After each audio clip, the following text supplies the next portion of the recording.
Hello my champions, welcome to era of English. This is Amit Rai. Hello दोस्तों, कैसे हैं आप सब? आई होप आप बिल्कुल अच्छे होंगे। आज हम लोग ग्रामर सीरीज के अंतर्गत सेकंड टॉपिक जो कि हमारा है सिंटेक्स को अच्छे से कवर करने वाले हैं, जिसमें हमने बहुत सारे इंपॉर्टेंट क्वेश्चन को रखा है। वैसे तो ये बहुत बड़ा टॉपिक है, लेकिन हम बिल्कुल कम से कम टाइम में कवर करने की कोशिश करेंगे। देखेंगे कि इसमें किस तरीके से क्वेश्चन आता है, किस तरह से उसको सॉल्व करना होता है। तो आइए देखते हैं। सबसे पहले सिंटेक्स को अगर समझा जाए तो ये होता है rules for writing the correct English, अर्थात अंग्रेजी में सही सही लिखने का जो नियम बताता है उसे हम कहते हैं सिंटेक्स। आप ध्यान रखिएगा, एग्जाम में कैसे पूछता है, देता है कि करेक्ट द फॉलोइंग सेंटेंस। 2 या 3 सेंटेंस दिया रहता है और उसमें कहता है कि इसमें फाइंड आउट कीजिए कहाँ पे एरर है, कहाँ पे गलती है, उसको सही कीजिए। आइए देखते हैं। सबसे पहला क्वेश्चन है आपका, rich man should help the poor. Sentence के क्वेश्चन को सॉल्व करने से पहले आप एक बार जरूर मीनिंग उसका निकाला करें। आधे क्वेश्चन तो उसके मीनिंग से ही हो जाता है। तो लिखा है कि अमीर लोगों को गरीबों की मदद करनी चाहिए। दो बात ध्यान रखिएगा, ये जो पुअर है और ये रीच है, ये एक एडजेक्टिव है और एडजेक्टिव से पहले अगर द लग गया तो वो बन जाता है नाउन और वो प्लूरल को रिप्रेजेंट करता है। तो दो चीज ध्यान रखना आपको, द पुअर के साथ कभी यहाँ तो यस नहीं लगाना है, एरर करके देता है, ये भी ध्यान रखिएगा। दूसरा चीज, रिच अकेले नहीं हो सकता, इसके साथ द अगर लगेगा तभी ये सेंटेंस करेक्ट होगा। तो आपको पेपर में लिखना कैसे है, आपको ऐसे लिखना है द रिच, और मैन को भी या तो मैन हटा दीजिए, अगर मैन रख भी रहे हैं तो इसको प्लूरल में लिखिए, man should help the poor, should help the poor. ध्यान रखिएगा, ये आपका सही है और करेक्ट हो गया। ध्यान रखना है कि रिच से पहले आपको द लगाना है, अगर इसके साथ एक कोई नाउन है तो उसको प्लूरल में यूज करना। दूसरा इंपॉर्टेंट चीज क्या ध्यान रखना है कि द पुअर के साथ इसमें यस लगा देता है, लेकिन पुअर में यस नहीं रहना चाहिए। ऐसे ही आपको करेक्ट करना है। मैं सारे सेंटेंस को ऐसे नहीं लिखूंगा, यहीं पे करेक्शन बता दूंगा, आपको सेंटेंस को करेक्ट करके पेपर में लिख देना। चलिए नेक्स्ट क्वेश्चन देखते हैं। अगला है kettles were grazing in the field. Kettles भी होता है मवेशी, पशु वर्ग, मवेशी फील्ड में चल रहे थे। तो ध्यान रखिएगा, केटल में ये जो एस लगा है वो केटल में एस नहीं होता है, अर्थात केटल अपने आप में प्लूरल होता है बिना एस का, जैसे केटल, पीपुल, पुलिस, ये अपने आप में प्लूरल होते हैं, इसमें एस लगाने की जरूरत नहीं होता। बस आपको ये हटा करके सेंटेंस लिख देना, सही हो जाएगा। फटाफट देखते हैं नेक्स्ट क्वेश्चन को। अगला है, he has compose many poetry. उसने बहुत सारी पोएट्री लिखा है। तो कोई बहुत सारा पोएट्री नहीं लिखता है। जैसे आपके इंग्लिश के सेक्शन में ध्यान रखिएगा, अब प्रोज, पोएट्री और सप्लीमेंट्री, ये तीनों अलग अलग सेक्शन है। तो पोएट्री की संख्या बहुत ज्यादा नहीं हो तो पोएट्री हमेशा सिमिलर रहती है। यहाँ पोएट्री नहीं है, जब वैसे तो होना चाहिए पोएट्री, लेकिन हालांकि पोएट्री भी नहीं होगा यहाँ पे, क्योंकि कोई पोएट्री नहीं लिखता, लिखता है पोएम, और एक से अधिक पोएम है तो हो जाएगा पोएम्स। तो पोएट्री को हटा के होगा क्या है यहाँ पे, पोएम्स। ध्यान रखिएगा, he has compose many poems, उसने बहुत सारे पोएम्स लिखे। नेक्स्ट क्वेश्चन है, each boy and each girl are going there. एक पॉइंट ध्यान रखिएगा, जिस सेंटेंस में सब्जेक्ट के रूप में ईच हो, एवरी हो, उसके साथ चाहे कितने भी एंड से सब्जेक्ट जुड़े हो, लेकिन वर्ब हमेशा सिंगुलर रहता है। तो यहाँ आर ना होकर के ईज होगा। बस एक दो बार आप इसको ध्यान से देख लेंगे, हो जाएगा आपका। नेक्स्ट क्वेश्चन है, ही is senior than me. Most important question, ध्यान रखिएगा, जिस वर्ड में आई ओ आर लगा हो, जैसे सीनियर, जूनियर, सुपीरियर, इंफीरियर, उसके साथ कंपेरिजन के लिए देन ना आकर के क्या आता है, टू। तो he is senior to me, correct ये होगा, ध्यान रखना है। अगला है, he gave me a 10 rupee note. उसने मुझे एक 10 रुपए का नोट दिया। कितना नोट दिया, एक, जबकि एक नोट है तो यहाँ पे इन्होंने लगाया है यस, आपको बस यहाँ से क्या कर देना है, यस हटा देना। नेक्स्ट क्वेश्चन देखते हैं, ऑलवेज टेल द ट्रूथ। हमेशा सत्य बोलो। कभी भी ध्यान रखिएगा, टेल के साथ द ट्रूथ नहीं आता है, स्पीक के साथ आता है। टेल के साथ आता है क्या, तो टेल की जगह पर होगा स्पीक, सही हो जाएगा। वैसे टेल और लाई होता है और टेल द ट्रूथ नहीं होता, ये दो अलग अलग चीजें। नेक्स्ट जो कि मोस्ट इंपॉर्टेंट है, it is I who is your friend. इसमें दो एरर आपको ध्यान रखना है। इट इज या इट वॉज के बाद हमेशा जो नाउन प्रोनाउन रहता है वो नॉमिनेटिव केस में रहता है। नॉमिनेटिव ऑब्जेक्टिव केस, जैसे जैसे आई का ऑब्जेक्टिव केस होता है मी, वी का ऑब्जेक्टिव केस होता है अस, और सी का होता है हर। तो जो सब्जेक्ट के जगह पर प्रयोग होते हैं उसे बोलते हैं नॉमिनेटिव केस, जो ऑब्जेक्ट के स्थान पर आते हैं उसे बोलते हैं ऑब्जेक्टिव केस। तो आपको क्या ध्यान रखना है कि इट इज या इट वाज के बाद हमेशा नॉमिनेटिव केस प्रयोग होता है। तो ये तो सही है। और दूसरी इंपॉर्टेंट बात, दो ही एरर देता है, या तो इसको ऑब्जेक्टिव केस में दे देगा, एरर होगा, और होना चाहिए नॉमिनेटिव में, या फिर दूसरा एरर इसमें आ जाता है, ये जो रिलेटिव प्रोनाउन हु है, इसके बाद ये जो वर्ब आया है, ये वर्ब इसके एंटीसीडेंट अर्थात इससे पहले आने वाले सब्जेक्ट के अकॉर्डिंग होता है। अर्थात यहाँ आई है और यहाँ पे हुआ यू इज, तो आई के साथ इज नहीं लगता है, क्या होना चाहिए, इज की जगह पे एम होना चाहिए।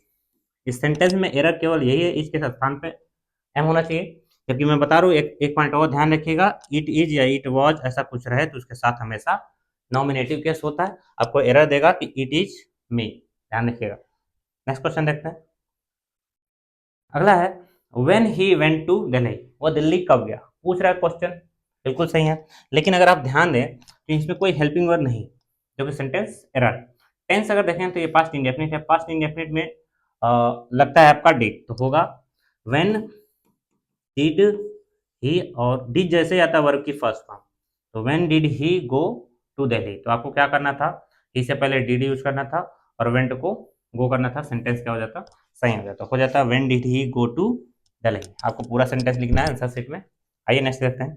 ठीक है, no news are good news, कोई भी खबर अच्छी खबर नहीं है। बच्चे यहाँ फंस जाते हैं, उनको लगता है कि न्यूज एक प्लूरल वर्ब है, प्लूरल वर्ब नहीं है। ध्यान रखिएगा, बहुत सारे ऐसे वर्ड्स होते हैं जो लास्ट में यस होता है लेकिन वो प्लूरल नहीं होता, जैसे सिविक्स, फिजिक्स, मैथमेटिक्स, सिविक्स, ऐसे जो भी वर्ड जो लास्ट में यस दिखते हैं, जो सब्जेक्ट के रूप में होते हैं, वो सिंगुलर होते हैं।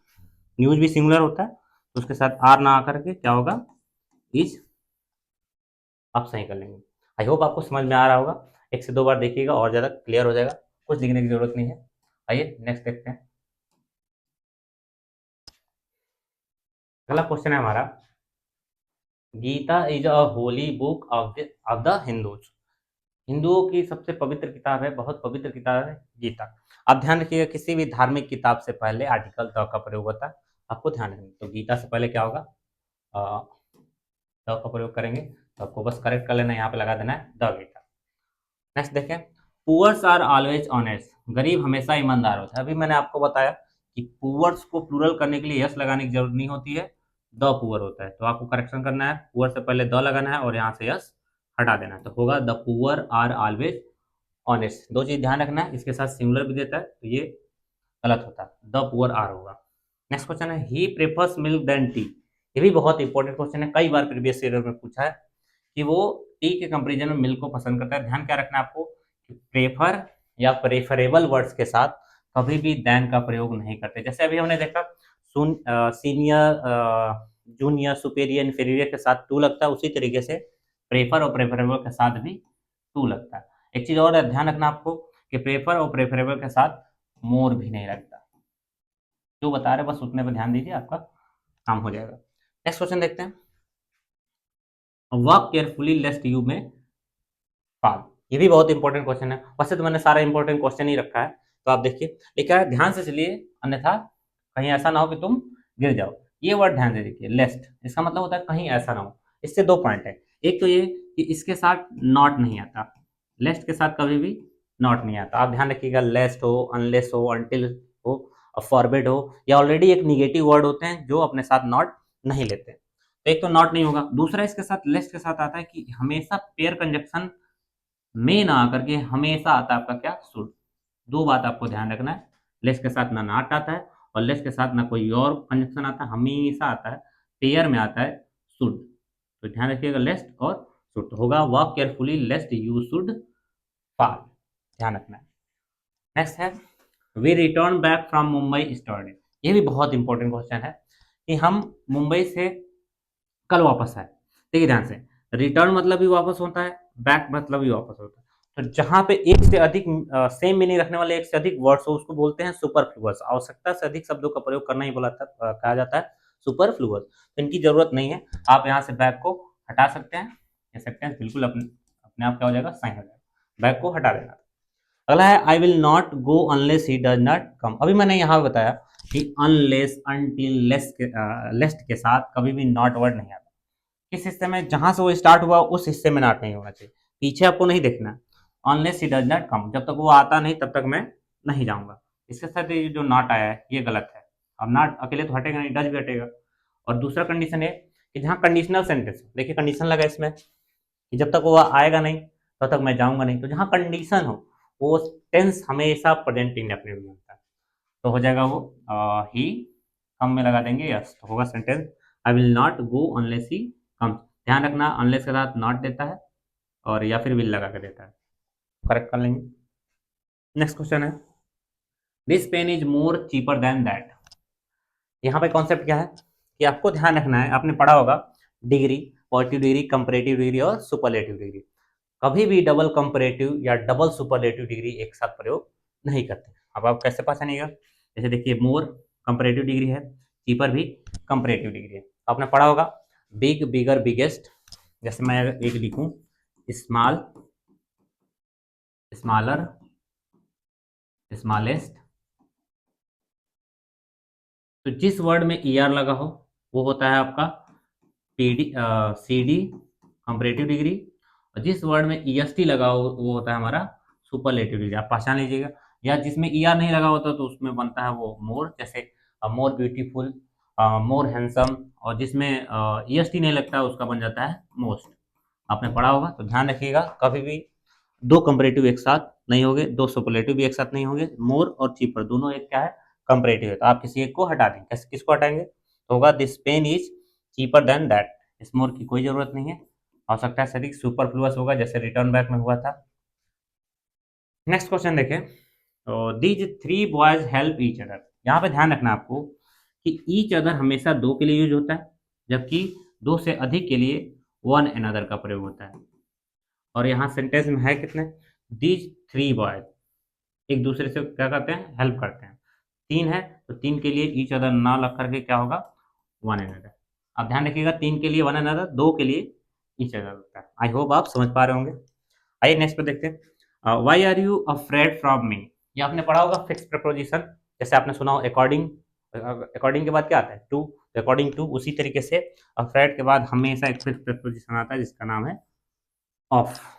तो why are you afraid of me. I hope आप कर पा रहे होंगे। आइए नेक्स्ट क्वेश्चन देखते हैं, distribute these mangoes among Ravi and Sohan. उसी तरह से आप एक बात और ध्यान रखना है, ये जो अमंग है, अमंग और बिटवीन दोनों का मतलब होता है के बीच में। अगर दो लोग हो तो बिटवीन, दो से अधिक हो मोर देन टू तो लगेगा अमंग। यहाँ कितने लोग हैं, रवि एंड सोहन, तो रवि और सोहन दो हैं तो अमंग ना यूज होकर के क्या होगा, बिटवीन। दो से अधिक के लिए अमंग, ध्यान रखिएगा। आई होप आप कर पा रहे होंगे। आइए बढ़ते हैं नेक्स्ट क्वेश्चन की तरफ। अगला क्वेश्चन है हमारा, I you and he went to Agra. मैं, आप और वह आगरा गए। इसमें ध्यान रखना प्रोनाउन का क्रम पूछा जाता है। Pronoun first person, second person, third person आपने पढ़ा होगा, कल भी हमने बताया था। उसका क्रम हमेशा होता है कौन सा, 2 3 1। प्रोनाउन का क्रम किसी सेंटेंस में 2 3 1 होता है, सेकंड पर्सन, फिर थर्ड पर्सन, फिर फर्स्ट पर्सन। अगर कोई क्या कहते हैं गलत कार्य ना हो, कोई अपराध ना हुआ हो तो हमेशा 2 3 1 होता है। लेकिन जब सेंटेंस से ये झलकता है कि कुछ गलत हुआ है, कोई अपराध हुआ है, तो वो क्रम हो जाता है हमारा 1 2 3। जैसे मैं, वह और आप आगरा गए, इससे कोई अपराध तो हुआ नहीं, तो क्रम होना चाहिए 2 3 1। अब ये आई कौन सा क्रम, आई क्या है फर्स्ट पर्सन, यू क्या है सेकेंड पर्सन, ही क्या है थर्ड पर्सन। यहाँ पर तो दिया है 1 2 3, जबकि क्रम होना चाहिए कौन सा 2 3 1। तो सबसे पहले लिखेंगे यू, फिर कामा करके ही, फिर लिखेंगे लास्ट में एंड आई, तो हो जाएगा you he and I went to Agra. अब ये सेंटेंस सही है। अगर यही सेंटेंस होता I you and he committed a crime, मैंने, आपने और उसने अपराध किया, तब ये सेंटेंस नहीं होता। क्या क्रम होता 1 2 3। ध्यान रखना आपको प्रोनाउन का क्रम, अगर कुछ गलत ना हुआ हो तो होता है 2 3 1, अगर गलत हुआ है तो 1 2 3 क्राइम के लिए। अब ध्यान रखिए। नेक्स्ट क्वेश्चन है, Rahman sings better than me. यहाँ पे बहुत बेहतर कॉन्सेप्ट है, इसको मैं अरेंज करता हूँ। रहमान मुझसे बेहतर गाता है। ध्यान रखिए जब भी कंपैरिजन होता है तो कंपैरिजन सेम चीजों में, जैसे रहमान यहाँ पे सब्जेक्ट है, सब्जेक्ट रहमान की कंपैरिजन हो रही है मी से, तो रहमान सब्जेक्ट है नॉमिनेटिव केस में, तो मी भी हमेशा नॉमिनेटिव केस में ही होना चाहिए। तो मी ना होकर के यहाँ पे क्या होता, आई होगा। तो Rahman sings better than I, ध्यान रखना आपको। नेक्स्ट क्वेश्चन देखते हैं, my brother was married with Radha. ये तो आप फिक्स प्रपोजिशन है, मैरिड के साथ हमेशा विथ नहीं लगता। हम फ्लो फ्लो में बोल देते हैं इनके साथ उनके साथ, लेकिन लगता है क्या मैरिड टू राधा, हमेशा टू लगता है। नेक्स्ट क्वेश्चन, दो he is poor but he is honest, ये बहुत इंपॉर्टेंट है। दो के साथ हमेशा या तो पेयर कंजक्शन में अगर आएगा भी तो एट आता है, नहीं तो बिना एट के भी। बट नहीं होगा यहाँ पे, बट को हटाएंगे, या तो आप बट हटा दीजिए, वैसे सही है, कामा करके लिख दीजिए, और नहीं तो आप लिखेंगे though he is poor comma yet he is honest, एट ऐड कीजिए तब भी सही है, या फिर बट को हटा दीजिए, वो तो हटेगा ही, लेकिन कामा रहना चाहिए, ये सेंटेंस बिल्कुल सही हो जाएगा। अगला है bread and milk are his only food, ये बहुत ही इंटरेस्टिंग है। ध्यान रखिएगा, कुछ ऐसे वर्ड्स होते हैं जो दिखते तो कई हैं लेकिन होता है वो सिंगल यूनिट, और सिंगल यूनिट है तो उसके साथ वर्ब सिंगुलर लगता है। जैसे ब्रेड एंड बटर, आपने सुना होगा slow and steady wins the race, या फिर आपने सुना curry and rice is my favourite dish. तो ये दिखता दो है लेकिन होता है सिंगुलर, इसके साथ सिंगुलर यूज होगा या आर की जगह पे ईज हो जाएगा। मैं जो बोल रहा हूँ एक्सप्लेन कर रहा हूँ उस पर भी जरूर आप ध्यान दीजिए क्योंकि वही मोस्ट इंपॉर्टेंट। नेक्स्ट है the orator and statement are dead, यहाँ पे ध्यान रखना है कि अगर दो नाउन हो, उन दोनों नाउन में से किसी एक के पहले आर्टिकल लगा है तो आप समझिए वो इंसान एक है। जब इंसान एक है तो प्लूरल वर्ब की क्या जरूरत है, सिंगुलर वर्ब लगेगा इज। अगर यही द यहाँ लग जाता, एक ओरेटर अलग स्टेटमेंट अलग, तब ये सेंटेंस क्या था, सही था। तो आप इस तरीके से भी सही कर सकते हैं, the orator and the statement are dead. लेकिन अगर दिखाना हो कि कोई एक ही इंसान गुजरा है तो आप आर को क्या कर दीजिए, इच कर दीजिए। नेक्स्ट है हमारा neither you nor he are to go there. आपको ध्यान रखना है कि neither nor, either or, not only but also, इनके साथ अगर कोई दो नाउन या दो सब्जेक्ट जुड़ा हो तो वर्ब हमेशा पास वाले नाउन के या पास वाले सब्जेक्ट के अकॉर्डिंग आता है। जैसे आप देखें, एक सब्जेक्ट यू है, एक सब्जेक्ट ही है, लेकिन यहाँ पे आया आर, किसके अकॉर्डिंग आएगा, नेदर और नॉर लगा है तो जो भी वर्ब है वो अपने पास वाले नाउन के अकॉर्डिंग आएगा। ही है, ही के साथ आर तो लगता नहीं, हो जाएगा आपका क्या, इज। आपको ध्यान रखना है। नेक्स्ट क्वेश्चन है one should not boast of his wealth, ये क्वेश्चन बहुत ही इंपॉर्टेंट है, हर दो दो साल पे एक एक साल पे रिपीट करता ही रहता है। वन के साथ हमेशा हिज नहीं आता है, इसका प्रोनाउन आता है, फिक्स प्रोनाउन है कौन सा, वंस। ध्यान रखना आपको। He has written to me yesterday, ये बहुत बढ़िया कॉन्सेप्ट है, आइए इसको इरेज करते हैं। उसने मुझे कल लिखा। कभी भी ध्यान रखिए सेंटेंस में चाहे स्टरडे हो या फिर एगो हो या लास्ट वर्ड हो, लास्ट नाइट, लास्ट मंथ, ऐसा कुछ लिखा हो, पीछे का एक टाइम दिया हो, तो वो टेंस हमेशा पास्ट इंडेफिनिट में होता है। जबकि ये कौन सा टेंस दे रखे हैं, प्रेजेंट परफेक्ट। तो पास्ट इंडेफिनिट करने के लिए इसको हैज रिटन को हटा करके हम क्या लिखेंगे, रूट। आपको ध्यान रखना है स्टरडे हो, एगो हो, लास्ट हो, पीछे का कोई टाइम दिया हो तो उसमें हमेशा टेंस पास्ट इंडेफिनिट होता है और भी सेकंड फॉर्म रोट, सेंटेंस सही हो जाएगा। नेक्स्ट है this is the best of the two.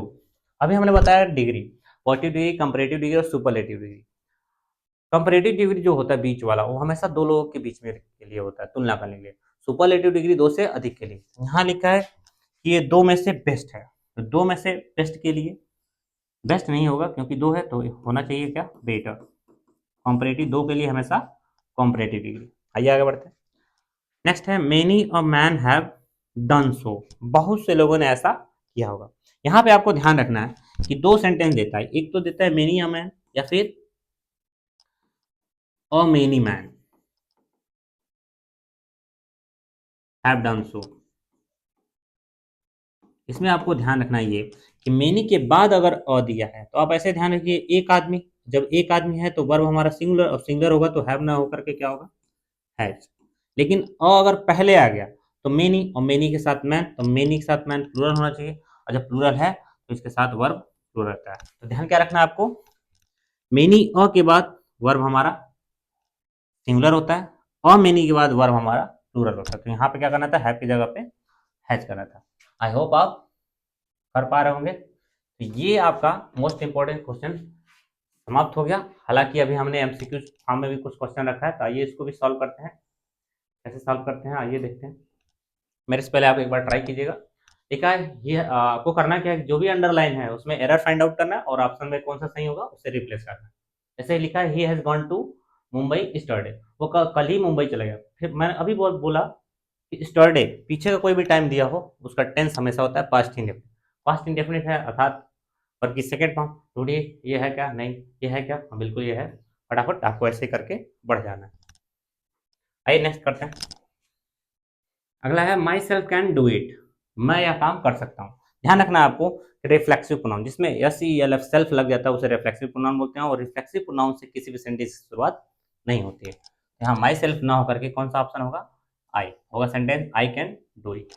My reflexive pronoun जैसे herself, yourself, themselves आपने सुना होगा, वो उससे सेंटेंस की शुरुआत नहीं करते।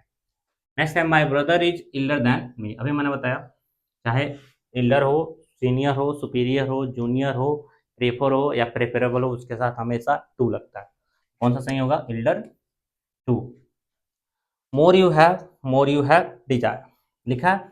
जब भी पैरेलल कंपैरेटिव आता है अर्थात एक की तुलना दूसरे के साथ हो, एक बढ़ रहा है तो दूसरा भी बढ़े, वहां पे हमेशा आर्टिकल द का प्रयोग होता है। तो क्या होगा, देखिए कहाँ है, अमोर होगा नहीं, द मोर होगा। यहाँ पे दोनों, इस मोर से पहले द होगा, यहाँ से भी द होगा, तो होगा द मोर यू हैव। आप जितना आपके पास जितना कुछ चीजें होंगी, the more you have Dzire, तो उतना ही आपकी इच्छाएं बढ़ती जाएंगी। इसे बोलते हैं पैरेलल कंपैरेटिव।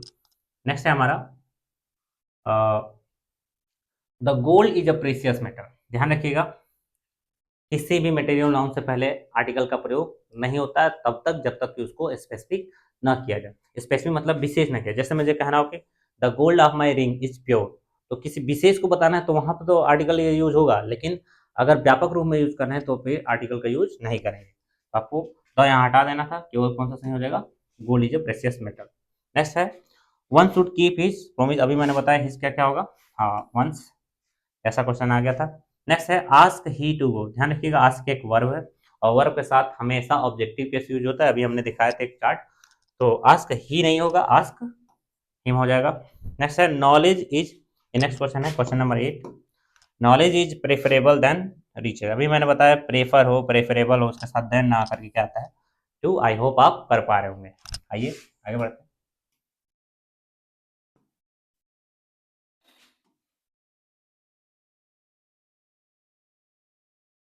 नेक्स्ट क्वेश्चन है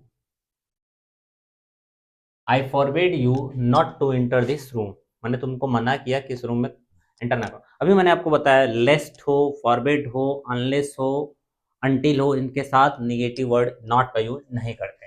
देखिए फॉरबिड मीन्स होता है ऑलरेडी, इसका मतलब होता है मना करना। क्या मीनिंग होता है इसका, मना करना। तो इसके साथ नॉट नहीं आया तो कौन सा होगा, I forbid you to enter this room. Number first लिखा है it is I who is to blame. ऐसा मैंने क्वेश्चन कराया, इट इज आई और यह जो वर्ब आता है वो इसके अकॉर्डिंग आता है, आई के अकॉर्डिंग, तो आई के साथ क्या लगेगा, एम हो जाएगा, हु एम। नेक्स्ट क्वेश्चन है ही वाज अफ्रेड। ये वाला तो मैंने कराया था, अफ्रेड के साथ हमेशा ऑफ लगता है। Next walk carefully lest you do not fall. ध्यान से चलिए आप गिरे नहीं, लेस्ट के साथ ये भी हमने कराया, डू नॉट फॉल नहीं होगा, शुड नॉट हो जाएगा।